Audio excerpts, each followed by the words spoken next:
Hello everyone, and welcome to Toaru Explained. This will be the series where I go into detail about the lore of Toaru, and today we'll be starting with the beginning of the Toaru timeline. So, as we know, in the beginning there was the pure world, which is a purely scientific, physical world, and magic did not exist at this moment in time. And from what we gather, the secret chiefs were around back then. The secret chiefs being higher dimensional beings, one of which being Aiwass. And Aiwass is known as the angel of the pure world, or the bottommost layer of the physical world.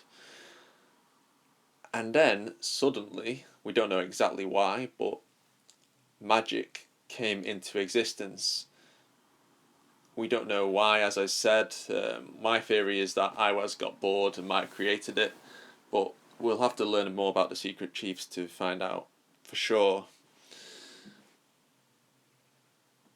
Anyway, magic resulted in people becoming magicians, of course. This was a new power system. It wasn't just espers anymore in the pure world, as the pure world had all that AIM energy being the energy which espers produce passively, and what Aiwass is basically made out of.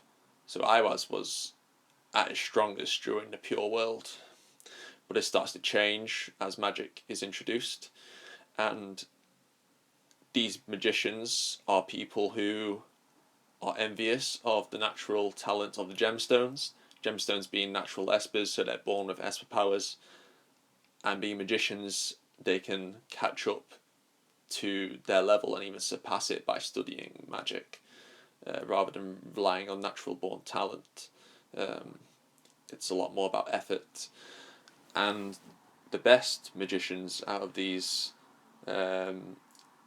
new power users become magic gods through death and rebirth.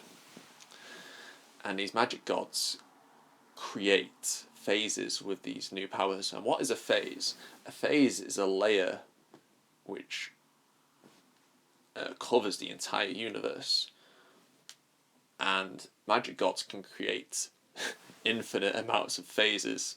So these act as almost like universes in themselves, as you can control all reality within a phase. You can control time, space, matter, basically anything.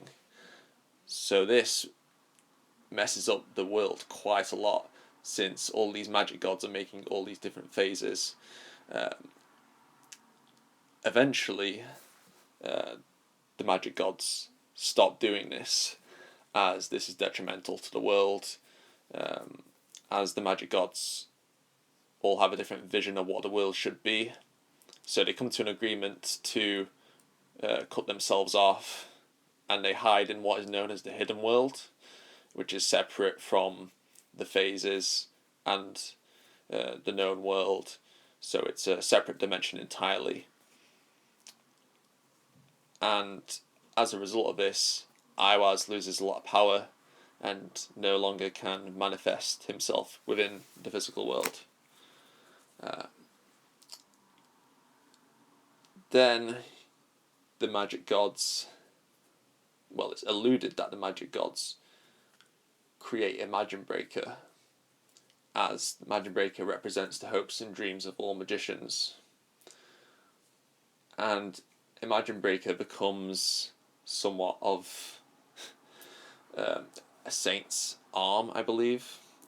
Yeah, it finds itself within a saint like billions of years later, as this happens over the course of many years. I mean, the space-time continuum's pretty much screwed up by the amount of phases being created, so no one knows really what's going on.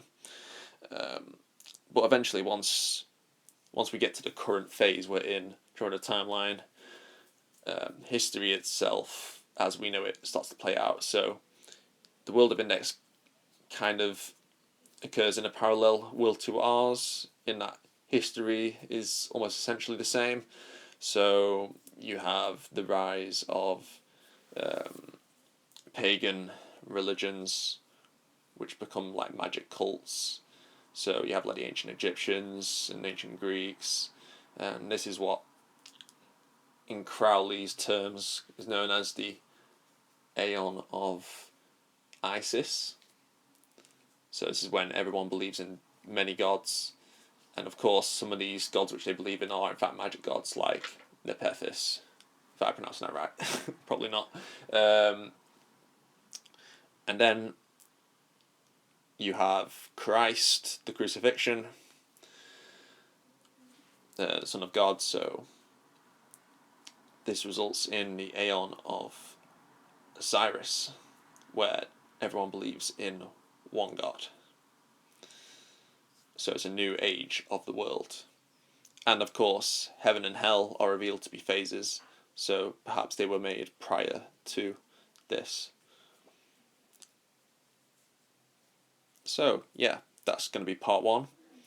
Part 2, I'm going to go into detail about the Aeon of Horus, the rise of Aleister, and basically the birth of Academy City. Hope you enjoyed, and stay tuned for part 2.